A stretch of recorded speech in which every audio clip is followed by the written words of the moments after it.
Assalamualaikum warahmatullahi wabarakatuh. Perkenalkan, nama saya Agung Setiabudi, NIM 34 dari angkatan 2018.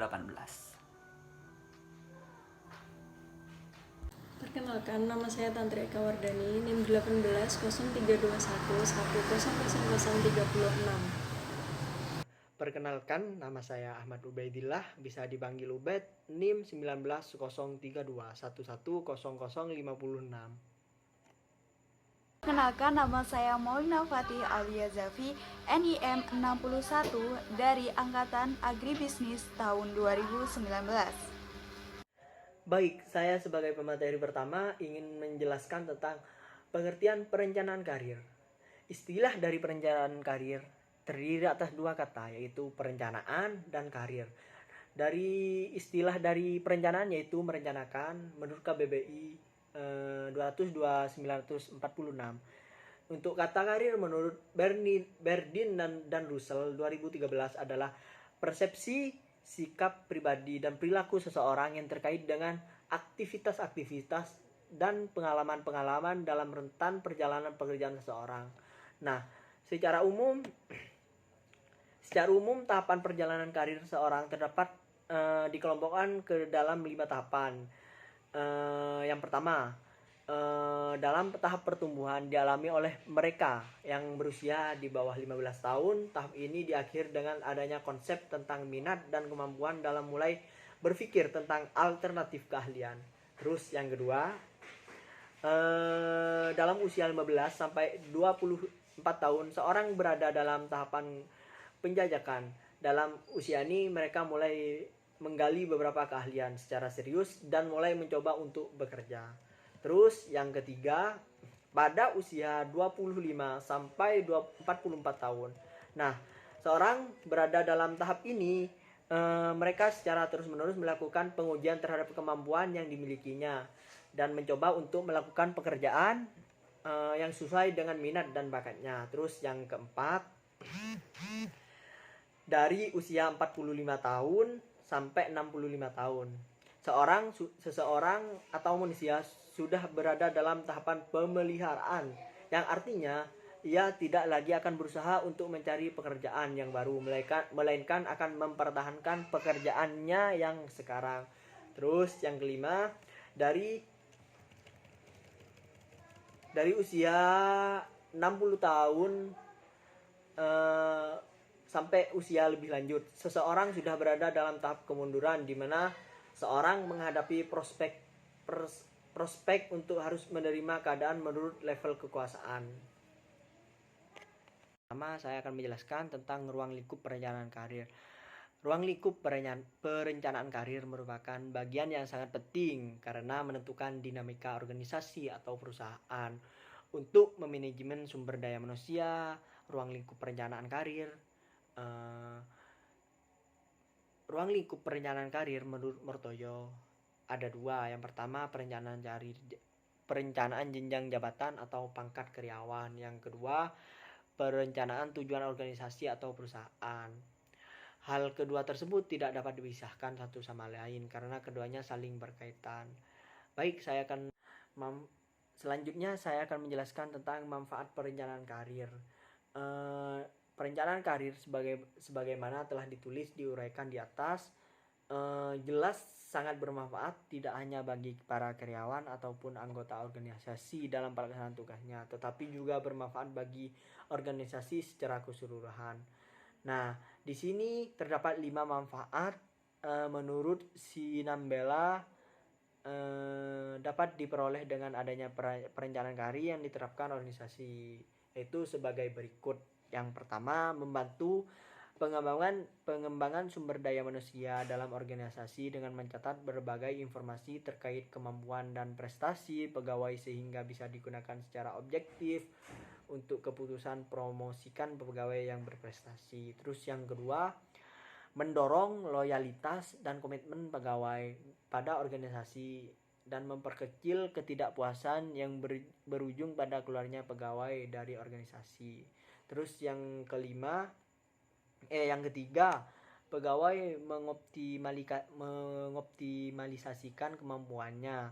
Terus yang keempat, pegawai akan yakin dapat bertumbuh dan berkembang dalam organisasi tersebut. Terus yang kelima, pegawai akan puas terhadap organisasi dan tertentu saja akan motivasi dalam bekerja. Nah, penyusunan perencanaan karir yang baik dan benar menurut dua ahli, yaitu Martoyo dan Samsudin, yaitu perlu memperhatikan 4 pokok, yaitu jabatan pokok dan jabatan penunjang, pola jalur karir bertahap, jabatan struktural dan tenggang waktu jabatan. Di sini saya akan menjelaskan tentang pertimbangan dalam pengembangan karir. Nah, pertimbangan dalam pengembangan karir sendiri ini ada 5. Yang pertama yaitu motivasi. Nah, motivasi ini berkaitan dengan tujuan yang ingin kita capai, di mana tujuan ini harus bersifat realistis dan menantang, sehingga dapat menimbulkan atau menumbuhkan motivasi dari seorang individu untuk mencapai tujuan tersebut. Yang kedua yaitu ada kompetensi. Nah, kompetensi ini berkaitan tentang keterampilan maupun sikap dari seorang individu dalam merencanakan karirnya. Nah, karena dalam merencanakan karir ini perlu adanya peningkatan dari pengetahuan maupun keterampilan dari seorang individu. Yang ketiga yaitu adanya keberhasilan. Nah, keberhasilan ini dicapai dalam perencanaan karir dapat dibantu oleh jejaring ataupun relasi yang kita miliki, di mana relasi maupun jejaring yang kita miliki ini dapat mengetahui seberapa kemampuan kita, seberapa hebatnya kita, sehingga dapat memunculkan atau meningkatkan keberhasilan kita dalam perencanaan karir. Nah, yang keempat yaitu adanya peluang. Di sini kita berbicara tentang peluang ini merupakan suatu hal yang tidak dapat kita kendalikan, atau peluang ini merupakan faktor yang relatif. Ketika kita melihat peluang, maka kita harus memanfaatkannya dalam perencanaan karir kita. Yang kelima yaitu terkait konsistensi dan fleksibilitas. Nah, konsistensi ini terkait dengan prinsip yang dimiliki oleh seorang individu. Jadi seorang individu harus mempunyai konsistensi terhadap prinsip yang ia miliki dalam merencanakan karir. Nah, yang selanjutnya yaitu ada fleksibilitas. Nah, fleksibilitas ini terkait dengan kompetensi. Jadi kita harus fleksibel atau mengikuti bagaimana kompetensi yang terjadi dari segi fungsional maupun dari spesifikasi dari kompetensi. Selanjutnya yaitu informasi dan konseling pada perencanaan karir. Yang pertama yaitu informasi karir. Informasi karir sendiri adalah penjelasan secara lengkap terkait perencanaan karir bagi seorang anggota organisasi ataupun karyawan dalam mengetahui ketentuan ataupun persyaratan arah atau tujuan karir dalam organisasi. Nah, pemberian informasi ini bisa melalui ceramah, pidato, pengarahan, atau surat edaran dan lain sebagainya. Nah, yang kedua yaitu konseling karir. Nah, setelah diberinya informasi karir, maka akan ditindaklanjuti dengan konseling karir atau pemberian bantuan pembimbingan dalam menetapkan sasaran karir dari seorang individu agar dapat sesuai dengan minat maupun bakat yang dimilikinya. Selanjutnya yaitu pengembangan karir. Pengertian dari pengembangan karir sendiri adalah suatu proses yang dilakukan oleh organisasi dalam rangka melakukan perubahan status, posisi, ataupun kedudukan dari seorang individu yang ada di dalam suatu organisasi. Selanjutnya yaitu tahapan pengembangan karir. Nah, dalam tahapan pengembangan karir ini terbagi menjadi 3, yaitu karir awal, yang kedua yaitu karir pertengahan, dan yang ketiga atau yang terakhir yaitu karir akhir.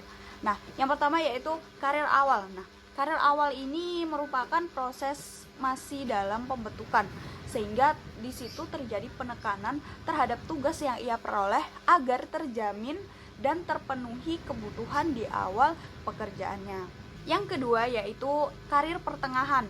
Nah, karir pertengahan ini meliputi pengalaman-pengalaman baru seperti penugasan khusus, transfer, promosi ke jabatan yang lebih tinggi, ataupun mendapatkan tawaran dari organisasi lain yang ingin merekrut seorang individu.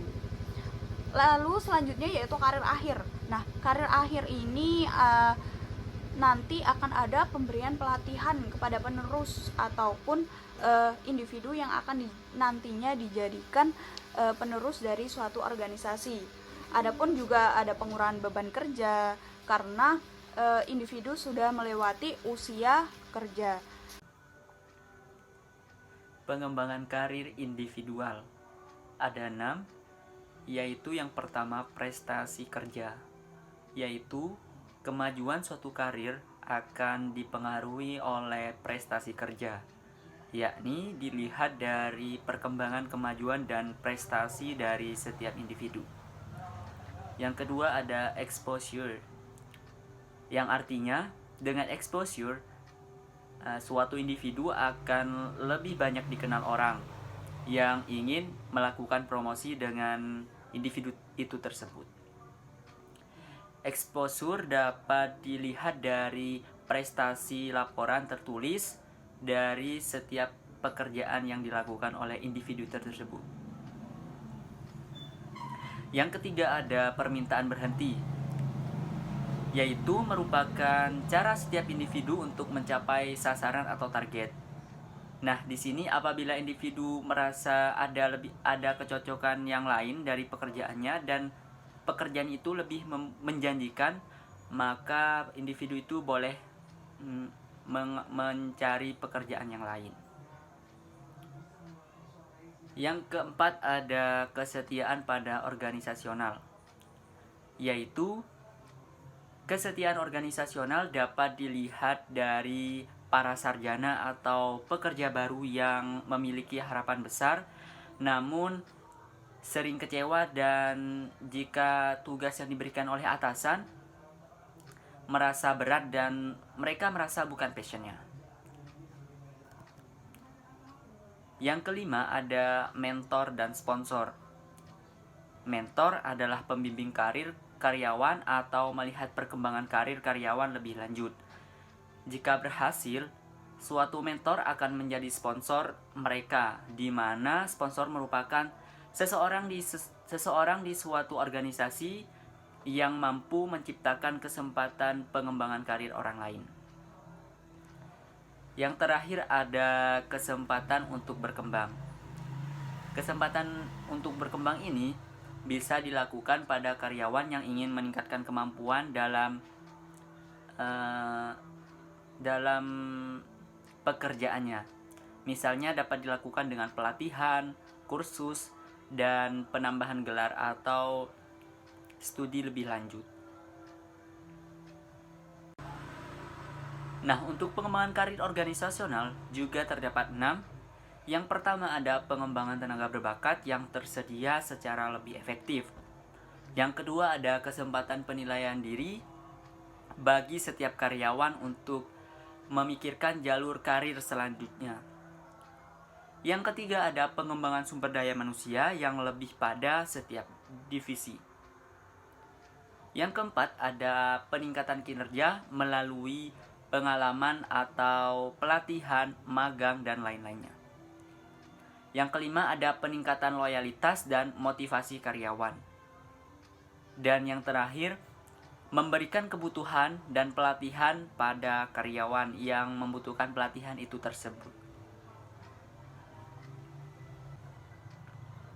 Pilihan ada 3, antara lain ada menjadi proaktif, menjadi CMO bagi diri sendiri, dan mintalah umpan balik walau itu negatif. Menjadi proaktif, di sini Anda dipaksa untuk bertindak strategis, menguasai keterampilan yang nantinya keterampilan tadi dapat dijual kepada atasan atau perusahaan agar diri kita ini dapat memperoleh jabatan yang lebih tinggi. Yang kedua, menjadi CMO bagi diri sendiri. CMO atau Chief Marketing Officer, Anda akan mencoba menganalisa, memperbaiki, dan meningkatkan kinerja agar saat di tempat kerja menjadi lebih menonjol. Yang ketiga, ada mintalah umpan balik walau negatif. Jadi, meskipun umpan baliknya negatif dari atasan maupun dari rekan kerja, tetap kita terima dan menjadi hal tersebut sebagai pengalaman, pelajaran, dan agar nanti jika kita terdapat masalah yang sama seperti demikian, kita bisa tahu cara menyelesaikannya. Peranan personalia, yaitu pengadaan program pelatihan dan pengembangan untuk karyawan itu. Dengan adanya dukungan manajer, yang mana nantinya diharapkan program tersebut akan memberi dampak positif bagi karyawan, dan dampak tersebut dapat membangun lingkungan kerja yang kohesif. Berikut peranan personalia antara lain membuat anggaran tenaga kerja yang diperlukan, membuat job analisis dan deskripsi serta spesifikasi. Yang ketiga, menentukan dan memberi sumber-sumber tenaga kerja. Yang keempat, mengurus dan mengembangkan proses pendidikan karyawan. Yang kelima, mengurus seleksi tenaga kerja. Yang keenam, mengurus masalah pensiun atau pemberhentian karyawan. Dan yang terakhir, mengurus soal-soal kesejahteraan. Tanggung jawab. Tanggung jawab adalah literatur pendukung manajemen agar memiliki keterlibatan lebih besar dalam pengembangan karir. Berikut ini tanggung jawab yang ada di pengembangan karir. Antara lain, perencanaan pengembangan karir akan disusun dan ditetapkan oleh perusahaan secara sepihak. Yang kedua, ada pelaksanaan pengembangan karir yang bergantung pada perusahaan. Yang ketiga, ada kontrol hasil pengembangan karyawan yang dilakukan secara ketat oleh perusahaan. Dan yang terakhir, pengembangan karir dilakukan melalui promosi ke jenjang atau ke posisi yang lebih tinggi. Selanjutnya saya akan menjelaskan tentang manajemen pengembangan karir. Kondisi yang harus ada pada individu untuk mewujudkan pengembangan karir adalah yang pertama, kesadaran dan pemahaman bekerja bahwa setiap pekerjaan selalu memberikan kesempatan untuk maju dan berkembang. Yang kedua, setiap pekerja harus memahami tanggung jawab pengembangan karir merupakan tanggung jawab individu, sehingga setiap individu harus melakukan manajemen karir sendiri. Yang ketiga, setiap pekerja untuk selalu menyadari dan memahami bahwa tidak mudah bagi organisasi untuk menyediakan karir berupa jabatan yang tersedia. Nah, berdasarkan kondisi, maka sikap dan tindakan yang harus dilakukan setiap pekerjaan untuk merencanakan pengembangan karir adalah yang pertama, memilih bidang pekerjaan, yang kedua, memahami dan menerima kedudukan sekarang, dan yang ketiga, merencanakan jalan keluar. Manajemen pengembangan karir berlangsung secara dua arah. Yang pertama, arah pertama harus datang dari pekerja dengan aktif merencanakan dan melakukan kegiatan ke arah kemajuan dan perkembangan untuk mewujudkan karir yang sukses. Yang kedua, arah kedua dalam pengembangan karir harus datang dari organisasi untuk membantu dan memberi peluang kepada pekerja yang potensial dalam mengembangkan karir. Maka, organisasi bertanggung jawab untuk membantu pekerja agar tercapai sukses dalam karirnya. Bantuan organisasi terdiri dari yang pertama, organisasi harus menempatkan para pekerja sebagai partner yang harus dibantu sepenuhnya dalam mengembangkan karirnya. Yang kedua, organisasi wajib membantu para pekerja untuk mengetahui kemampuan dan keterampilan untuk melaksanakan pekerjaan. Yang ketiga, organisasi perlu memberikan dorongan kepada para pekerja agar mengelola karirnya sejalan dengan strategi organisasi dan pengembangannya. Yang keempat, data yang dimiliki organisasi untuk perencanaan sumber daya manusia sebagai keputusan masa mendatang dapat dipadankan dengan tujuan pekerja dalam manajemen pengembangan karir. Yang kelima, organisasi harus mempergunakan data hasil penilaian kerja agar dapat menempatkan pekerja secara tepat untuk jabatan tertentu. Yang keenam, hubungan kebutuhan pengembangan karir pekerja secara individu dengan kebutuhan pengembangan karir organisasi harus sejalan. Selanjutnya, desain program perencanaan karir. Menurut Muspawi 2017 menjelaskan bahwa desain program pengembangan karir dibagi menjadi 3 fase, yaitu fase pencernaan, fase pengarahan, dan fase pengembangan. Fase pencernaan, komponen yang ada pada fase pencernaan adalah menyelaraskan rancangan karir pekerja dengan rancangan karir organisasi. Yang kedua, tujuan untuk mengidentifikasi kelebihan dan kekurangan pekerja dalam melaksanakan tugas. Selanjutnya, fase pengarahan. Fase pengarahan dimaksudkan untuk membantu para pekerja agar mampu mewujudkan perencanaan karir menjadi kenyataan.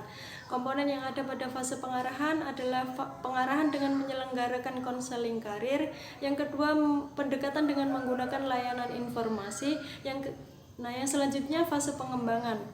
Pekerja harus berusaha mewujudkan kreativitas dan inisiatif yang dapat mendukung untuk menduduki posisi pada masa mendatang. Kegiatan yang dapat dilakukan adalah yang pertama, penyelenggaraan sistem mentor, yang kedua, pendidikan dan pelatihan, yang ketiga, rotasi jabatan, dan yang keempat, program beasiswa atau ikatan dinas. Selanjutnya, manfaat pengembangan karir. Yang pertama, memberikan petunjuk tentang siapa di antara pekerja yang wajar dan pantas untuk dipromosikan di masa depan. Yang kedua, menumbuhkan loyalitas yang lebih tinggi dan komitmen organisasional yang lebih besar di kalangan pegawai. Yang ketiga, pegawai terdorong untuk mengembangkan potensi tersebut untuk kemudian dibuktikan dalam pelaksanaan pekerjaan dengan lebih efektif dan produktif, dibarengi oleh perilaku positif serta organisasi semakin mampu mencapai berbagai tujuan dan sasarannya dan para pegawai pun mencapai tingkat kepuasan yang lebih tinggi. Perubahan paradigma pengembangan karir. Paradigma lama versus paradigma baru. Manajemen karir pada paradigma lama adalah bentuk organisasi adalah birokrasi yang berhierarki. Peran manajernya generalis yang mengatur segala usaha, informasi, dan materi untuk mencapai tujuan. Kompetensi didefinisikan dan dikembangkan melalui pelatihan dengan metode yang berfokus pada kriteria fungsi sistem dan keunggulan koperasi. Loyalitas pada organisasi karena karyawan menginginkan keamanan kerja. Penilaian berdasarkan masukan pada apa yang telah diraih di masa silam. Dasar penggajian berdasarkan pekerjaan dan posisi seseorang, sehingga menjadikan biaya tetap lebih tinggi. Penghargaan lebih didorong oleh lingkungan di luar karyawan atau ekstrinsik. Kontrak untuk sebuah keamanan akan komitmen karyawan. Manajemen karir bersifat paternalis, di mana perusahaan yang menjadi penentu karir karyawannya. Mobilitasnya vertikal mengikuti hierarki yang ada. Resiko yang muncul adalah ketidakfleksibelan karyawan dalam menunaikan tugasnya dan ketergantungan karyawan pada karyawan lain. Sedangkan pada paradigma baru berbeda dengan paradigma lama, di mana bentuk organisasi adalah jaringan atau seluler. Peran manajernya spesialis yang multi-skill, yang memiliki nilai dan pengalaman yang berarti untuk perusahaan. Kompetensi adalah pada kerja tim dan pengembangan kompetensi dalam organisasi. Loyalitas pada profesi karena karyawan memanajemen sendiri karirnya. Penilaian berdasarkan keluaran yang dihasilkan saat ini, sehingga dasar penggajian berdasarkan keterampilannya dalam menghasilkan keluaran. Ini berdampak pada biaya variabel yang lebih tinggi daripada biaya tetap. Penekanan penghargaan lebih pada intrinsik, yaitu kebutuhan kepuasan psikologis. Kontra untuk kemampuan kerja dalam kefleksibelan karyawan. Manajemen karir bersifat memanajemen sendiri karirnya, di mana perusahaan tidak lagi menjadi penentu karir karyawannya, tetapi karyawan itu sendiri yang memanage karirnya. Mobilitasnya lateral. Resiko yang muncul adalah stres karena adanya perubahan struktur dan cara kerja organisasi yang baru, dan bila individu diberdayakan dan harus menentukan nasibnya sendiri. Yang terakhir adalah studi kasus. Studi kasus yang kami ambil adalah pengaruh perencanaan karir dan pengembangan karir terhadap kinerja karyawan. Studi kasus pada karyawan PT FIF Group Cabang Batu. Berdasarkan hasil dari penelitian, diketahui bahwa pengaruh perencanaan karir dan pengembangan karir terhadap kinerja karyawan pengujian yang telah dilakukan secara parsial menunjukkan bahwa berpengaruh secara signifikan. Yang kedua, pengaruh perencanaan karir terhadap kinerja karyawan, yaitu dengan adanya perencanaan karir dapat membantu mempercepat tercapainya tujuan suatu perusahaan, menyeleksi karyawan yang memiliki prospek yang baik dan memberikan posisi yang tepat sehingga kinerja maupun produktivitas dari karyawan dapat meningkat dan mampu memberi feedback kepada perusahaan dalam mencapai tujuan. Yang selanjutnya, pengaruh pengembangan karir terhadap kinerja karyawan, yaitu pengembangan yang dilakukan memiliki kepentingan jangka panjang dan merupakan bagian yang penting dalam perjalanan karir. Melalui pengembangan tersebut dapat mengurangi ketergantungan pada tenaga kerja tertentu. Terima kasih telah menonton presentasi kami, semoga bermanfaat. Saya akhiri, wassalamualaikum warahmatullahi wabarakatuh.